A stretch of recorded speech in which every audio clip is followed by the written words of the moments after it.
Bonjour tout le monde, nous voici dans la vidéo qui nous montre comment copier une base de données d'un site à l'autre. Alors notre but c'est vraiment de prendre la base de données qui est actuellement sur notre site qui est en ligne et la copier sur notre site que nous sommes en train de monter sur notre nouvel hébergement qui elle n'est pas encore en ligne. Donc cet hébergement qui est toujours en préparation. Alors sachez que la base de données, c'est une partie importante de WordPress, mais c'est aussi une partie importante de Joomla ou de PHPBB ou de plusieurs autres programmes sur Internet qui utilisent des bases de données. Alors quand on transfère un site, très important de transférer les fichiers et aussi la base de données ou les bases de données reliées au site.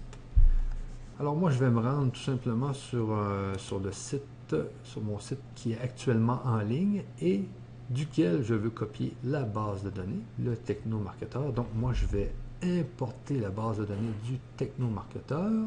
Alors on s'en vient ici dans Hébergement Pro cPanel et je clique sur Administrer pour aller dans mon hébergement qui est actuellement en ligne. Alors je viens dans PHPMyAdmin ici. PHPMyAdmin, c'est le programme qui permet de gérer les bases de données. Alors on voit ici que nous avons deux bases de données. Et sachez que cette base de données qui est juste en haut, c'est la base de données du système. Alors on ne touche jamais à cette base de données. Nous, la base de données qui nous intéresse, c'est vraiment la base de données du Technomarketer. Donc Technoma souligné WP249. Il faut la sélectionner. Alors on clique bien sur la base de données comme ça. On voit maintenant qu'elle est bien sélectionnée. Alors on clique sur Export, car on veut exporter la base de données. On veut l'exporter sur notre ordinateur. Alors on clique ici sur Export. Et on clique ici sur Exécuter. On ne choisit rien d'autre ici. On clique tout simplement sur Exécuter. Et on laisse le système se dérouler. Et voilà. La base de données a été installée sur mon ordinateur dans mon répertoire des téléchargements. Alors, j'ai maintenant ma base de données que je vais aller copier sur mon nouvel hébergement, cet hébergement qui n'est pas encore en ligne, cet hébergement que je suis en train de construire. Alors, on va se déconnecter de cet hébergement-ci. Je vais fermer ça. Ici, on va faire déconnexion et nous allons aller dans cet hébergement que nous sommes en train de monter, qui est cet hébergement-ci, avec le nom de domaine bien important. On se connecte avec le nom de domaine temporaire, car ce nom de domaine n'est pas encore fonctionnel. Alors, on clique sur Administrer du nom de domaine temporaire. Alors, on clique sur Administrer ici. On s'en vient dans la section Hébergement Pro cPanel et on clique sur Gestion Hébergement Pro. Ensuite, on clique sur Administrer. Alors maintenant, ce qu'il faut faire, il faut, avant d'importer cette base de données sur notre nouvel hébergement, il faut aller créer la base de données dans la section Base de données. Donc, il faut bien comprendre ici que l'on doit créer la base de données avant de faire l'importation. Et dans la mesure du possible, on essaie de lui donner le même nom. Mais ce n'est pas obligatoire. Alors moi, je sais que ma base de données se nommait Technoma souligné WP249 SQL, mais mon nouveau compte, lui, n'a pas le même nom d'utilisateur. Donc, ce nom d'utilisateur est T-Business souligné. Alors, tout ce que je vais faire, moi, c'est rajouter WP249. Donc, le nouveau nom de ma base de données va être T-Business souligné WP249 et je fais créer une base de données. Et voilà. Donc, base de données T-Business souligné WP249 ajouté, retour. Maintenant, il faut créer un utilisateur parce que pour accéder à une base de données, il faut un utilisateur. Alors, on vient juste en bas ici dans Utilisateur MySQL, ajouter un nouvel utilisateur. Alors ici, on le nomme comme la base de données. Ce n'est pas obligatoire, mais c'est très conseillé de le faire comme ça. Alors, mon utilisateur va être tbusiness souligné WP249 et le mot de passe, vous pouvez en générer un ici. Donc, ici, on clique sur J'ai copié. Utiliser. Ah, il faut bien le prendre en note. Faites un copier de votre mot de passe et on dit ici utiliser le mot de passe. Créer un utilisateur et voilà, vous avez créé un utilisateur MySQL nommé tbusiness WP249.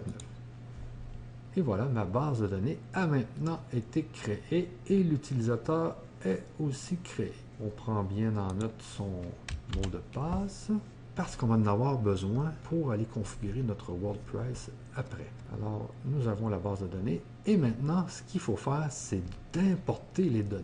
Alors, on revient dans le centre cPanel ici et on clique sur l'outil MySQL qui est PHPMyAdmin. On clique sur PHPMyAdmin, juste ici, et on sélectionne la base de données qui va importer les données. Alors, c'est la base de données qui est ici. On se souvient bien que cette base de données qui est juste en haut est la base de données système. Donc, on ne joue pas dans cette base de données du tout. On sélectionne la base de données que nous venons de créer, tbusiness WP249, et on clique sur Importer. Alors, on est dans la section d'importation ici. Tout ce qu'on a à faire, c'est de choisir notre fichier. Alors, on vient choisir notre fichier qui était justement ce fichier ici, qui est dans mon répertoire des téléchargements, et on ne touche à rien d'autre. Alors, on laisse tout par défaut et on clique sur Exécuter. On voit ici que l'importation a réussi. 201 requêtes exécutées. Donc, vous voyez, c'est très simple. Mais il ne faut pas oublier que vous devez vraiment bien sélectionner votre base de données avant de faire l'importation des données. Notez que si vous avez des bases de données qui sont trop grandes ou si vous avez un WordPress qui est vraiment immense, nous devons alors faire ce qu'on appelle des requêtes en mode commande. Alors, dans ce cas-là, vous devez communiquer avec nous si vous avez vraiment un WordPress qui est immense. Et nous pourrons faire les commandes pour vous dans notre système. Ou aussi un logiciel qui s'appelle BigDump, un système qui s'appelle BigDump qui peut vous permettre d'importer votre base de données par partie. Alors, à vous de voir si vous voulez utiliser BigDump ou tout simplement nous contacter quand vous avez des grandes bases de données.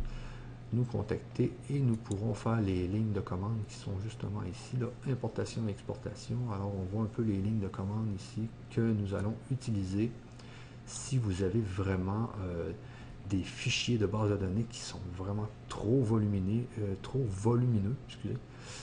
Alors, vous voyez les lignes de commande que nous allons utiliser dans ce cas-là. Il y a MySQL Dump aussi qui est intéressant. Et il y a importer une base de données sous MySQL, donc tout simplement les commandes qui sont ici. Alors ça, c'est des commandes que nous allons utiliser nous ici au bureau. Vous n'aurez pas besoin, bien sûr, de commencer à jouer avec ces commandes. Donc on revient ici et puis vous pouvez venir voir justement les données de votre base de données dans PHPMyAdmin, les commandes, etc. Vous voyez. Donc, vous pouvez voir toutes les données de votre base de données. Donc, on ferme ça ici. Et puis, on peut voir justement que notre base de données est bien en place. Si on reclique ici dans base de données. Ah, il reste une dernière chose de très importante. C'est vraiment de lier l'utilisateur à la base de données. C'est vraiment important. Je l'avais oublié, désolé. Donc, il faut vraiment, quand vous faites votre base de données, venir ici et ajouter un utilisateur à la base de données. Donc, ajouter l'utilisateur tbusiness WP249 à la base de données tbusiness WP249. Très important de faire cette action. On clique ici sur Ajouter et on clique tous les privilèges ici et on clique Apporter les modifications. Maintenant, on clique sur Retour et on voit que ma base de données a maintenant un utilisateur qui est juste ici. C'est bien important car l'utilisateur va permettre de communiquer avec la base de données. Et je vais vous montrer un peu qu'est-ce qu'il faut faire maintenant dans WordPress pour faire en sorte que votre WordPress puisse communiquer avec cette base de données.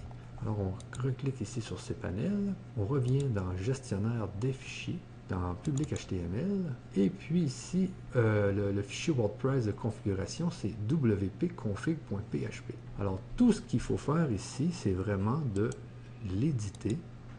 On fait Edit ici, et on vient mettre les nouvelles informations de notre base de données juste ici. Donc, le nom de la base de données, le nom de l'utilisateur et le mot de passe. Alors, moi, je vais justement mettre ce que j'avais mis.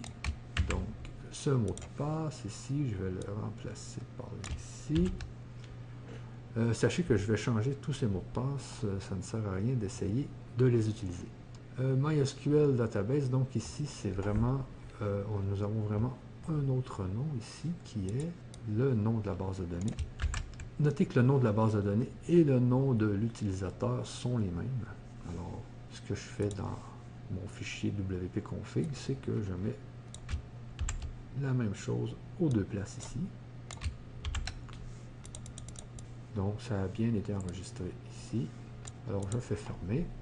Donc, mon WordPress est actuellement configuré pour communiquer avec ma base de données car j'ai changé le fichier wp-config.php.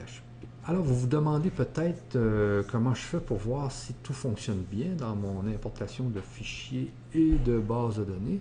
Alors, je vais vous montrer comment faire justement ici. Pour aller voir notre site, tout ce que vous avez à faire, c'est vraiment de prendre l'adresse du serveur, qui est neptune.francite.net ici, qui va être la même adresse pour vous aussi, si vous êtes sur Prometheus cPanel. Et je vais redescendre la fenêtre pour que vous voyez bien. Donc, vous mettez neptune.francite.net et il faut mettre la petite vague qui est juste ici avec votre nom d'utilisateur. Alors, on va aller chercher notre nom d'utilisateur qui est juste ici, tbusiness. Donc, copier et on le met juste ici.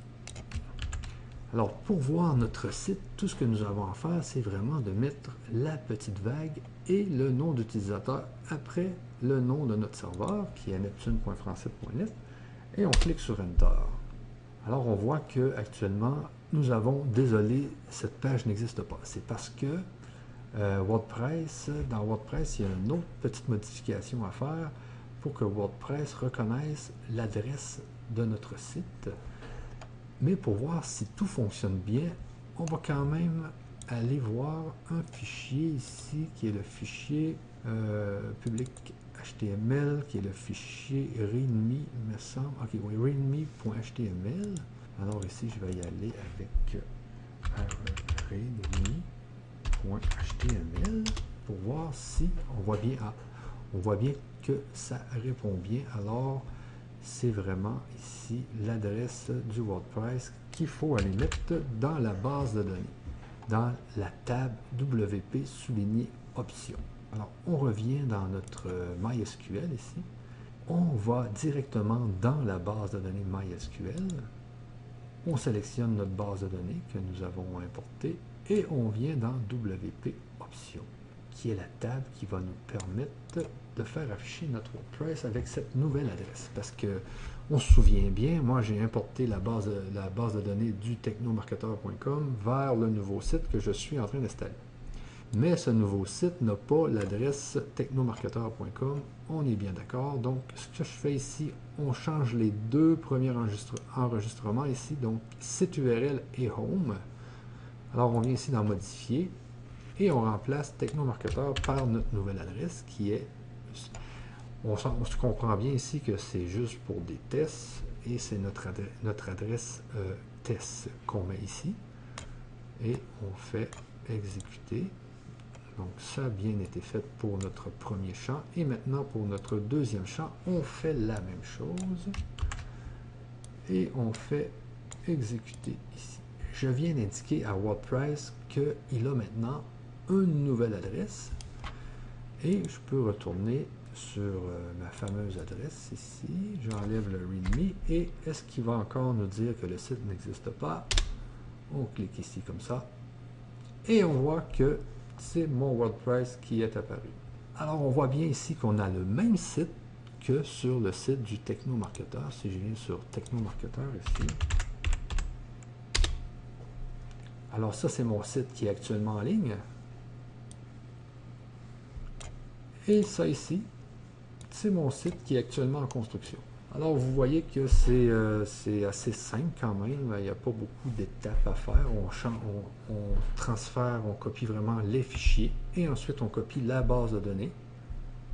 Ensuite on modifie le site, on modifie le fichier wp-config.php pour mettre les bonnes informations de notre nouvelle base de données. Et ensuite, on va changer 2 champs dans la table WP Options de notre base de données WordPress pour être en mesure de tester notre WordPress pour voir si tout va bien. On s'entend bien qu'une fois que notre site, qu'on va voir que tout va bien, il s'agira de revenir dans WP Options ici et de mettre notre bonne adresse URL juste ici. Parce qu'il faut bien comprendre ici que c'est l'adresse, actuellement, c'est l'adresse de test qui est ici. Alors, en espérant que cette petite vidéo vous a aidé, à la prochaine!